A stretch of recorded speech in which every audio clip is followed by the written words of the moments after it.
گەنجە جوانەکان ئەم کاتەتان باش بەخێر بێنەوە بۆ کەناڵەکەم لە یوتیوب هیوادارم هەموو لایەک زۆر باش بن. لە ڤیدیۆی ئەمڕۆ باسی خوێندن ئەکەین لە وڵاتی کەنەدا. زۆر نامەم بۆیەت پرسیاری ئەوەم لێ ئەکەن ئێمە حەز دەکەین بین بۆ کەنەدا بخوێنین بەڵام نازانین لەکوێوە دەست پێ بکەین. ئایا چۆن ئۆفەری خوێندن وەربگرم؟ چۆن دەست پێ بکەم؟ لەم ڤیدیۆیە وەڵامی نازانم چۆن دەست پێ بکەم ئەینەوە. هەر کاتێ تۆ بڕیاری ئەوەتیا لە کەنەدا بخوێنیت، هەنگاوی یەکەمت وەڵامدانەوەی چەند پرسیارێکی گرنگە. ئەبێت چەند پرسیارێک لە خۆت بکەیت، لە لای خۆتەوە بینووسیتەوە. یەکەم، من ئەمەوێت چی بخوێنم؟ ئایا ئەتەوێت کۆلێژ بخوێنی؟ ئەتەوێت کۆرسێک بخوێنی 6 مانگ بێ؟ ئەتەوێت ماستەر بخوێنی، دکتۆرا بخوێنی، بەکەلۆریۆس بخوێنی؟ ئەتەوێت چی بخوێنی؟ ئەجا با بزانین کامەی باشە بۆ ئێمە بیخوێنی. ئەگەر تۆ کۆرسێکی 6 مانگی وەربگری، کۆرسێکی زمان وەربگری 6 مانگی یاخود کۆرسێکی ئاسایی وەربگری ڕاهێنان بێت، سێرتیفکەیتی پێڵێن سێرتیفکەیت. ئەمە بە بڕوانامە ئەژمار ناکرێ بۆت، یعنی حساب ناکرێ بۆت، تەنها کۆرسێکە پێڵێن سێرتیفکەیت. ئایا ئەم کۆرسەم وەرگرت دوای ئەوە ئەتوانم لە کەنەدا بمێنمەوە؟ نەخێر. لەبەر ئەوەی هەر کۆرسێک 6 مانگ بوو یاخود ساڵێک بوو، ئەوە مۆڵەتی مانەوەت نایاتێ لە کەنەدا دوای تاوبوونی خوێندنەکەت. هەر کۆرسێک کە تۆ سەیریەکەی ئەبێت لە ژێرەوە نووسرابێ، لە وێبسایتەکەیان نووسرابێ ئەم کۆرسە پۆست گراجویت وەرک پێرمەتی لەگەڵە. پۆست گراجویت وەرک پێرمەت چییە؟ مۆڵەتی مانەوەیە دوای تاوبوونی خوێندنەکەت لە کەنەدا. ئەی باشە من ئەگە سێرتیفکەیت ئەم مۆڵەتەم نایاتێ چی بکەم؟ چی بخوێنم؟ لەم حاڵەتە تۆ چیەکەی؟ ئەچی کۆلێژ ئەخوێنی. کۆلێژ واتە دیپلۆما، بڕوانامەی دیپلۆما بەدەستەهێنی، ماوەکەی 2 ساڵە. زۆربەی کۆلێژەکانی کەنەدا پۆست گراجوی وەرک پێرمەتیان هەیە، یعنی مۆڵەتت ئێنێ دوای ئەوەی کە کۆلێژت تاو کرد بمێنیتەوە بۆ خۆت و کار بکەیت بە ڕێگایەکی یاسایی. باش. ئەی باشە من چی بکەم ئەگەر ساڵێک توانیم تێچووی خوێندنی کۆلێژەکەم بیم، ساڵی دووەم پارەم لێبڕا لە کەنەدا؟ لەم حاڵەتە لە کەنەدا ئەگەر کۆلێژێک بخوێنی ساڵێک، ساڵی دووەم ئەتوانی دوای خەی خوێندنەکەت. بۆ خۆت دوایە خەی 6 مانگ 7 مانگ ئەچی کارەکەی بە شێوەی فوڵ تایم، پارەیەک کۆکەیتەوە، دوایی کۆرسەکەت بەردەوامە بیت، کۆلێژەکەت ساڵی دووەمەکەی تەواوکەیت. ئەمە کۆلێژ. ئەی باشە ئەگەر من بمەوێت دیپلۆمی باڵا بخوێنم، دیپلۆمی باڵا لە بەکەلۆریۆس بەرزترە و لە ماستەر کەمترە. ئەتوانی بەشێک هەڵبژێری کە پەیوەندی بە بڕوانامەکەی خۆتەوە بێت لە کوردستان و بتوانی دیپلۆمی باڵا بخوێنی. ئەویش پۆست گراجویت وەرک پەرمەتت ئەیاتێ، یعنی مۆڵەتی مانەوەت ئەیاتێ دوای ئەوەی کە دیپلۆمی باڵا تاو کرد. ئەی بەکەلۆریۆس بخوێنم، من بە هیچ جۆرێک ئامۆژگاریتان ناکەم بەکەلۆریۆس بخوێنن، لەبەر ئەوەی خوێندنی بەکەلۆریۆس لە کەنەدا زۆر گرانە. بۆیە کە خۆت بڕوانامەیەکت هەیە لە کوردستان، وەرە کۆلێژێک بخوێنەرە، وەرە ماستەر بخوێنە، دیپلۆمی باڵا بخوێنە، بەڵام لە بەکەلۆریۆس دوورکەوەرەوە لەبەرەوەی زۆر گرانە. و لە حاڵەتێک ئەگە بتە ماستەر بخوێنی، ماستەر یان دکتۆرا بخوێنی، ئەو کاتە چیەکەی؟ ئەو کاتە ئەچیتە سەر وێبسایتی زانکۆکان، نەک کۆلێژەکان. لێرە ئەبێت جیاوازی بکەین لە نێوان کۆلێژ و لە نێوان زانکۆ. کۆلێژ تەنها دیپلۆمای هەیە 2 ساڵە، بەڵام زانکۆ ئەندەرگراجویتی هەیە، یعنی بەکەلۆریۆسی هەیە و ماستەر و دکتۆراش لە زانکۆکان خوێندرێت. ئەگەر من بمەوێت کۆلێژ بخوێنم یان دیپلۆمی باڵا بخوێنم، یعنی دیپلۆما یان دیپلۆمی باڵا یان ماستەر یان دکتۆرا بخوێنم، ئەبێت تاقیکردنەوەی زمانی ئینگلیزیم هەبێت، تاقیکردنەوەی ئایڵتس بەشی ئەکادمیک. ئەی باشە چەند بێنم؟ بۆ کۆلێژ ئەتوانی 6 بێنی، 6 کەمترین نمرەیە، بەڵام بۆ ماستەر و دکتۆرا ئەبێت لە 7 کەمتر نەبێت. هەندێ زانکۆ هەیە 6.5 قبوڵەکەن، بەڵام باشتر وایە تۆ لە 7 کەمترت نەبێت. ئەنجا پرسیارە گرنگەکە لێرە ئەوەیە، من نامەوێ ئایلز بکەم، ئەمەوێ کۆرسێکی زمان وەربگرم لە کەنەدا، نامەوێ ئایلز بکەم چکە من حەزم لە ئایلز نییە، ئەزانم زۆر کەس حەزی لێنێ تاقیکردنەوەی ئایلز بکە. لێرە شتێکەیە بێ بیزانی، زۆربەی کۆلێژ و زانکۆکان داوای ئایلسەکەن. هەندێک زانکۆ و هەندێک کۆلێژ هەیە ئەگەری هەیە کۆرسی زمانیان هەبێت بەڵام ئەبێ ئاگادار بی ئەگەر تۆ کۆرسی زمان وەربگری پێش دەستپێکی خوێندنەکەت پارەیەکی خەیاڵیت لێ ئەڕوا $4,000 $5,000 لەوانەیە زیاتریش بێت ئەمە تەنها تێچووی خوێندنەکەتە کۆرسەکەیەکی هێشتا تۆ کۆلێژەکەت نەخوێندووە یاخود ماستەر و دکتۆرا دەست پێ نەکردووە ئەمە یەک دووەم تێچووی خۆت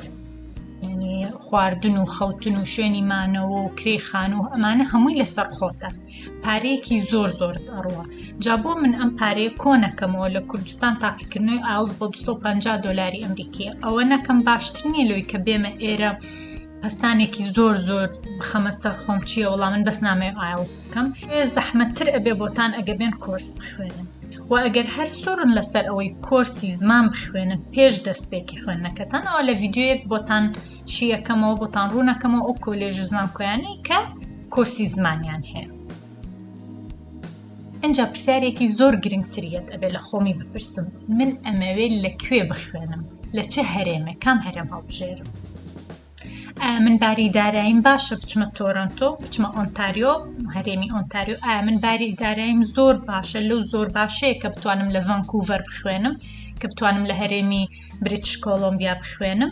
ئەگەر وەڵامەکەی بەڵەیە ئەوە ئەتوانی لەوێ کۆلێژێک بدۆزیتەوە بەڵام ئەگەر وەڵامەکەت نەخێرە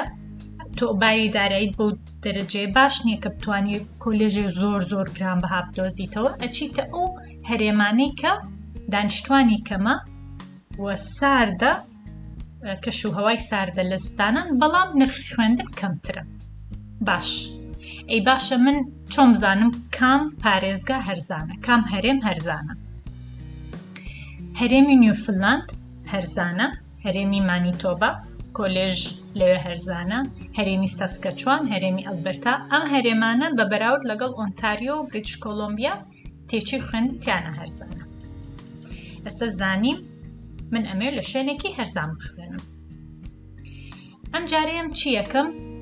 بە دوای کۆلێژەکان ئەگەڕم کە لەو هەرێمە هەیە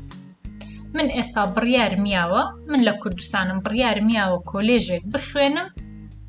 لە هەرێمی نیوفنلاند ئەچم لە گۆگڵ ئەنووسم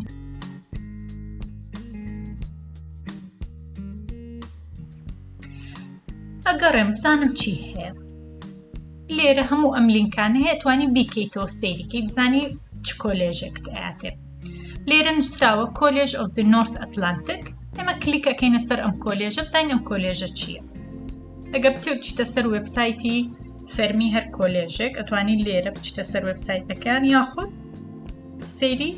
وێبسایتەکەیان کە لێرە ئەتوانی کلیک بکەیتە سەر ئەم لینکە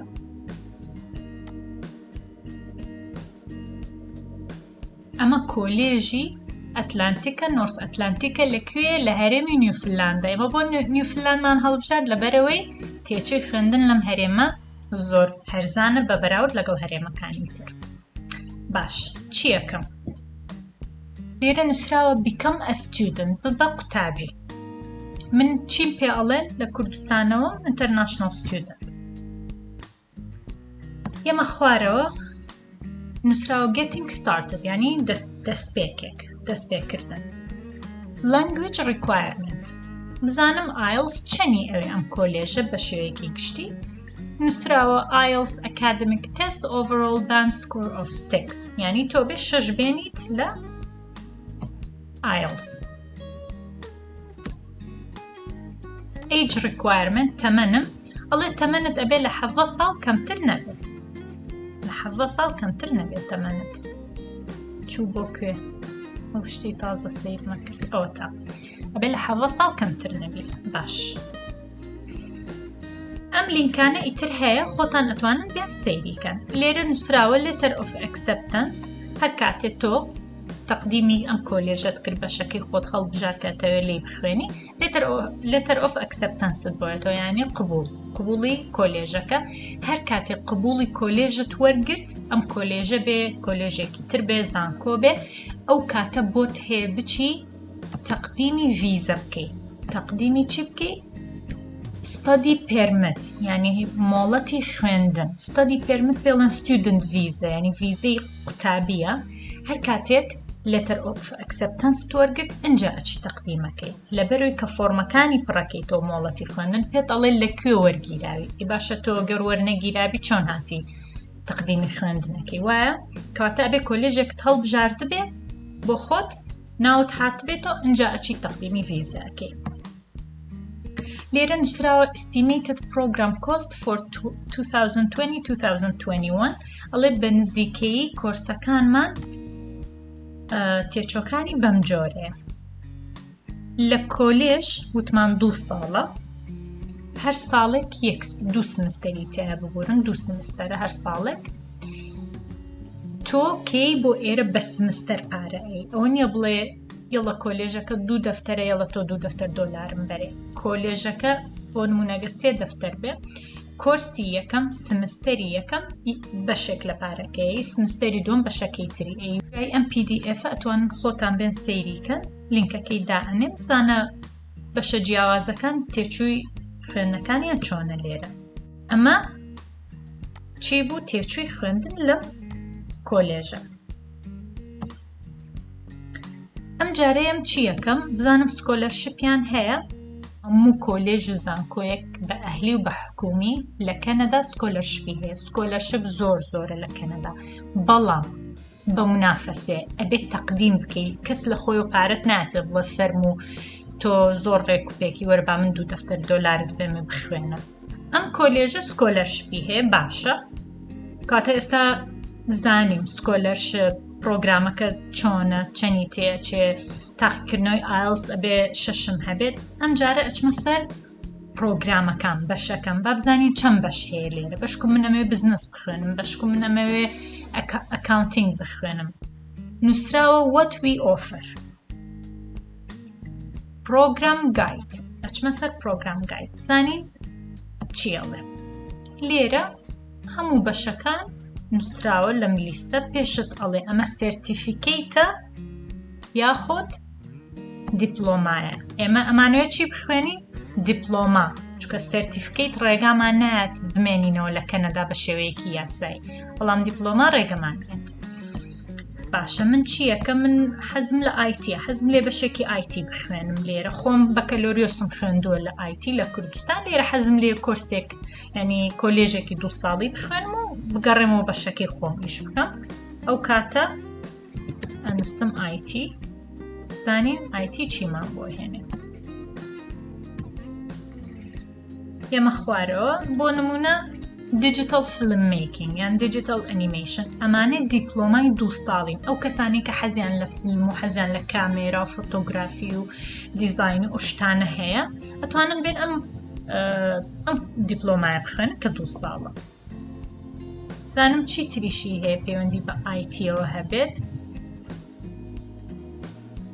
وا دیارە زۆر بەشی ئایتیان نیە بەڵام شتی تریان هەیە بۆ نمونە ئەم بەشە توریزم ئەند هۆسپیتاڵەتی سەرویسز سەرتیفیکەیتە دیپلۆما نیە لێرە نووسیوەتی ئەگەر ساڵێک بێ سەرتیفیکەیتە ئەگەر 2 ساڵ بێ دیپلۆمایە ئەنجا منیم چییە کە من حەزم لێ دیجیتال فیلم میکینگ ئەمە بخوێنم 2 ساڵ کلیک ئەکەمە سەر ئەم لینکە بزانم چی ئەڵێ چی نووسراوە ئێمە خوارەوە هەر کاتێک کە تۆ ئامادە بووی ئەپلای ناو دائەگری ئەپلای ناو بەڵام پێش ئەوەی بچم تەقدیم بکەم ئەبێ بزانم من ئەم 2 ساڵە چییە خوێنم ئەبێ سەیرێکی بەشەکە بکەم بزانم چییە دیسکریپشن باسی کۆرسەکەکە ئەڵێ قوتابی چی فێرە بێمە ئیتر خۆتان نەبێ بیخوێنەوە خۆ بۆشتان ناخوێنمەوە دوای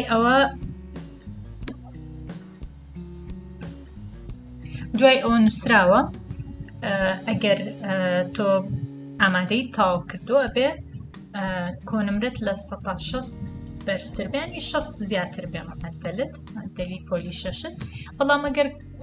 زانکۆت خوێندووە لە کوردستان ئەوە زۆر بە ئاسانتر وەرەگیری ئەگەر کلیک بکەمە سەر کۆرسەکان با بزانم من ئەم 2 ساڵە چی یەکەم چیە خوێنم ئەمە هەموو ئەو کۆرسانەیە کە تۆ ئەی خوێنی لە سمستەری یەکەم مێژووی سینەما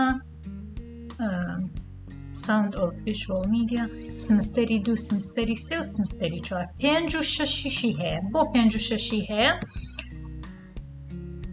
زۆر جار بەشەکان ئەگەر بیکەیتە 3 ساڵ بێتە دیپلۆمای 3 ساڵی بۆت پارەی زیاتر بەڵام کورسی باشترە خوێنی بەڵام تۆ ئەتوانی لە کورسی ینی لە ساڵی دووەمەوە دیپلۆماکە هەر بەدەست بێنی ئەمە ئیجباری نییە بەدڵی خۆتە ئەگە دوای ئەو کورسی زیاتر لەو کۆلێژە بخوێنی یاننا ئەنجا کە هەموو شتێکت ئامادە بۆ ئەپلای ناودارگریت ئەکاونت ئەکەیتەوە یەکەم جار کرییت ئەکاونت ئەکەیتەوە دوای ئەکاونتەکەت پێت ئەڵێ چی بنێری بە ئۆنلاین ئەپلۆدێکی مەسەلەن سکانی پاسپۆرتە شەهادەی پۆلیشەشیان زانکۆ لەوانێ داوای راپۆرتی پزیشکی بکە ینی پشکنینی پزیشکی بۆ خۆت بکەی هەر شتێکی تر بێ حساب بانقی بێ حساب بانقی زۆر گرنگە خوێندن لە کەنەدا بەبێ حساب بانقی بە هیچ جۆرێک نابێ بڵێ من ئەخوێنم بەس حساب بانقی نییە هەر لە ئێستاوە ڕۆ حساب بانقیەک بکەرەوە بۆ خۆت لەبەرەوەی تۆ پارە ئەنێی لەوانێ بەشێکی پارەکە سەرەتا بینێری بۆ زانکۆکە یان بۆ کۆلێژەکە بە حساب بانقیت هەبێت ئەنجا ئەشڵێ چی ئەڵێ هەر کاتێ تۆ تەقدیمت کرد $100 ئەڕوا تەنها بۆ کردنەوەی ئەکاونت for international applicant ئەو $100 نادەنەوە ئەگەر ڕەوزێ شوێر ببی و قبوڵیش بی ئەو $100 نایەنەوە ئەمە بە شێوەیەکی گشتی خوێندنی کۆلێژ بەم جۆرەیە ئەمە هەنگاوە سەرەتاییەکانە کە چۆن بە کۆلێژەکان ئاشنابیت ئەگەر ئەتەوێت سەیری وێبسایتی کۆلێژێکی تریش بکەی هەمان شتەکەی ئەڕۆیتە سەر وێبسایتی کۆلێژەکە زانی ئینتەرناشنال ستودنت چی هەیە پرۆگرام دیپلۆمایە ماستەرە دکتۆرایە هەر شتێک بێت ئەنجا بەشەکەی خۆت هەڵەبژێریت و دەستەکەی بە تەقدیمکردن ئەمە بۆ کۆلێژ باشە بۆ ماستەر چۆنە ماستەریش هەمان شتە بەڵام داواکاریەکانت قورسترە بێت University of Newfoundland ئەم زانکۆیە Memorial University of Newfoundland زانکۆیەکی هەرزانە لە هەرێمی نیوفلندە تێچووی خوێندن زۆر هەرزانە ئەتوانن خۆتانیش سەیریکەن لینکەکەی دائنێم ئەچمە سەر پرۆگرام Become a Student ئێمە حەزمان لێ ببین بە قوتابی لێرە Undergraduate واتە بەکەلۆریۆس تۆ واز لەمە ئەهێنی چتە سەر Graduate Programs واتە ماستەر لەبەرەوەی من وێبسایتی زانکۆم کردوتەوە کەواتە من ئەمەوێت چی بخوێنم ماستەر بخوێنم Programs بزانین ماستەر لە چیان هەیە Explore our programs بزانین ماستەریان لە چی هەیە ئەوە هەمووی نووسراوە ماستەری لە چی هەیە و دیپلۆماشیان هەیە هەر لە هەمان زانکۆ دیپلۆماشیان هەیە توانن دیپلۆماش بخێن کە 2 ساڵە بەڵام من بۆ نمونە ئەمەوێ ماستەر بخوێنم لە Oil and Gas ئەندازیاری نەوتم تاو کردو ئەمە Oil and Gas Engineering بخوێنم ماستەر باش کلیکە کەمە سەرەمە بزانم داواکاریەکان چییە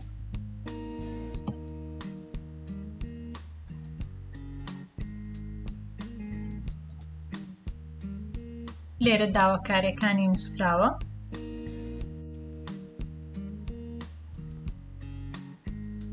ماستەرەکەت 2 ساڵەیەک بۆ 2 ساڵە ئەو تا لێرە نووسراوە ماستەرێک بۆ 2 ساڵە ئەگەر PhD بخوێنی لە پەترۆلیۆم ئەنجینێرینگ لە ئەندازیاریە 4 ساڵە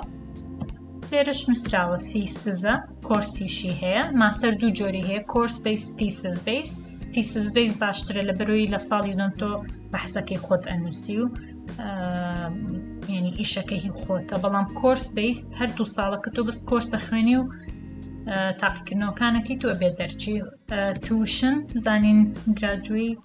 ماستەر لێرە نووسراوە ماستەر لە سمستەرێک نزیکەی $1000 زۆر باشانی تۆ 10 گەڵایی 10 گەڵای کەنەدی زۆر کەمالوانێ هەر 8 گەڵای ئەمریکی بێ بۆ خوێندنی ماستەر ئەتوانی پەیوەندی بە مامۆستاکانەوە بکەیت ئەبێ سوپەرڤایزەرێ بۆ خۆت بدۆزیتەوە تیسزەکەت پرۆپۆزەڵەکەی بنێری ینی ئایدیەک پرۆپۆزەڵی مەشروع بەحسەکەت کە ساڵی دووەمە تۆ لەسەر بابەتێک پرۆپۆزەڵ ئەنووسی و ئەینێری ئەگەر مامۆستاکە بەدڵی بێ وەکو قوتابی تۆ وەرت ئەگرێ ئەگەر سوپەرڤایزەر نەدۆزیتەوە تۆزە قورسە وەرگرتنت لە ماستەر ئەبێ نمرەی هەر 4 ساڵی زانکۆت بەرز بێت بە تایبەتی بەشی ئەندازیاری زۆر ئەو پرسیارم لە یەکرێ ئەڵەن نمرە گرنگ نییە نمرە زۆر گرنگە ئەبێ نمرەی هەر 4 ساڵی زانکۆت بەرز بێت لە بەرەوەی تۆ ماستەر ئەخوێنی لە بەشی ئەندازیاری ئەوە بە دڵنیاییەوە نمرەی پێویستە. تاقیکردنەوەی ئایڵ زۆر گرنگە، ئەبێ لە 6.5 کەمترت نەبێت. اینجا دوای ئەوە داوای چەند ئێستەیەکت لێکە یاخود پرسنال ستیتمنت کە پێت ئەڵێت تۆ بۆ ئەتەوێ بێی لە زانکۆی مەمۆریال بخوێنی، مەمۆریاڵەم زانکۆیە، بۆ ئەتەوێ بخوێنی و ئەتەوێت چی بەدەست بێنی و پلانە چیە و شتانە خۆت ئەینویستی. ئەمە خوێندنی ماستەر. هیوادارم ئەم ڤیدیۆم سوودی هەبوو بێ بۆتان. ئەگەر تێبینیەکتان هەیە خود پرسیارتان هەیە لە کۆمنت بۆم بنووسن، بیریشت نەچە سبسکرایبی کەناڵەکەم بکەی بۆی ئاگادار بی لە هەموو ڤیدیۆکانی داهاتوو. ئەنجابتان بینم دەست پێ بکەن. دیسان نامەم بۆ نەنێرن بڵێن ئەمێ بخوێنم بەس نازام چۆن، ئەو ئێستا ئەزانی چۆن. ئەگەر هەر کەسێکی شویستی تەقدیمی کۆلێژێک بکات ئەتوانێن زانیاریەکانی خۆیان بۆ بنێرێ، من ئەیکەم بە ڤیدیۆک ڕیکۆردی یەکەم بۆ ئەوەی پیشانتان بم کە پرۆسەکە چۆن هەر خۆی چۆن تەقدیمی کۆلێژ ئەکرێت کە ئەکاونتت کردەوە. من هیچم نەماوە بیڵێم هەتا ڤیدیۆیەکی تر و بابەتێکی تر لەسەر خوێندن منە بێ بڕۆم. خواتان لەگەڵ. سبسکرایبتان بیر نەچێ. خواتان لەگەڵ.